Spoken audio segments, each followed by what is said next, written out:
بسم اللہ الرحمن الرحیم۔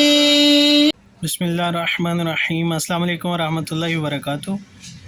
میں ہوں حکیم نوید، ایک نئی ویڈیو کے ساتھ آپ کی خدمت میں حاضر ہوں۔ آج کی ویڈیو تلا بونڈ کے متعلق ہے۔ اس کا بنانے کا طریقہ، استعمال کرنے کا طریقہ اور اس کے فائدے آپ کو بتاؤں گا۔ تلا بونڈ بہت ہی مشہور ایٹم ہے، یہ ادویات کی فہرست میں سب سے اول میں ہوتا ہے۔ ہمارے دواخانے میں اس کا استعمال کروایا جاتا ہے بہت زیادہ، مریضوں کو اعصابی کمزوری کے لیے، دردوں کے لیے، پٹھوں کی کمزوری کے لیے اور اعصابی درد جن لوگوں کو ہوتے ہیں، اس کے علاوہ جوڑوں کے درد کے لیے اس کا بہترین استعمال ہے۔ نسخے کے اعتبار سے تلا بونڈ دیسی طریقہ کار سے بنایا جا سکتا ہے۔ آسان اور بہت ہی سستا نسخہ ہے اس کا۔ سب سے پہلے اس کا استعمال آپ کو بتاتے چلیں۔ تلا بونڈ کا استعمال مردوں کا نفس کمزور، پتلا اور ڈھیلا ہوتا ہے، اس کے لیے تلا بونڈ بہت ہی زیادہ زود اثر ہوتا ہے۔ ایسے امراض جو پٹھوں کو ڈیمیج کرتے ہیں، ناقص کرتے ہیں، رگیں چپکتی ہیں یا پٹھوں کا سوکھنا جو ہوتا ہے، اس کے لیے تلا بونڈ کا استعمال بہت ہی مشہور ہے۔ تلا بونڈ کا استعمال صرف ایکسٹرنل طور پر ہی کیا جا سکتا ہے، اس کا مساج کرنا ہوتا ہے اور اس کے علاوہ درد وغیرہ کے نسخہ جات میں، روغنیات میں اس کو ملا کر بھی اس کی مالش کی جاتی ہے۔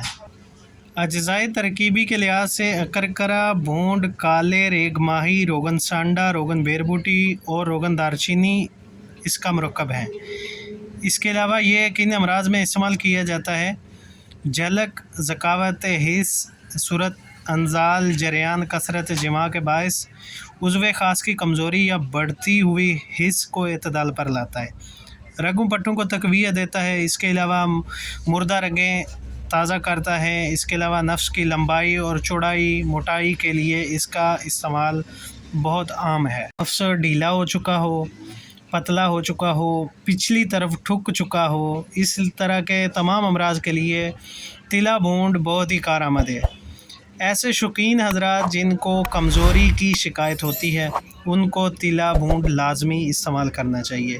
ایسے مجلوک اور جھلک کے مریض جو فوراً ڈسچارج ہو جاتے ہیں، جسم کے ٹچ ہونے کے ساتھ ہی ان کا انزال فوری طور پر ہو جاتا ہو، ان کے لیے تلا بونڈ کا استعمال بہت ہی مفید ہے۔ عمر کے لحاظ سے جو بوڑھے لوگ ہیں، ان کو اعصابی کمزوری کا سامنا ہوتا ہے، پٹھوں کی کمزوری، اس کے لیے اس کا استعمال کیا جا سکتا ہے۔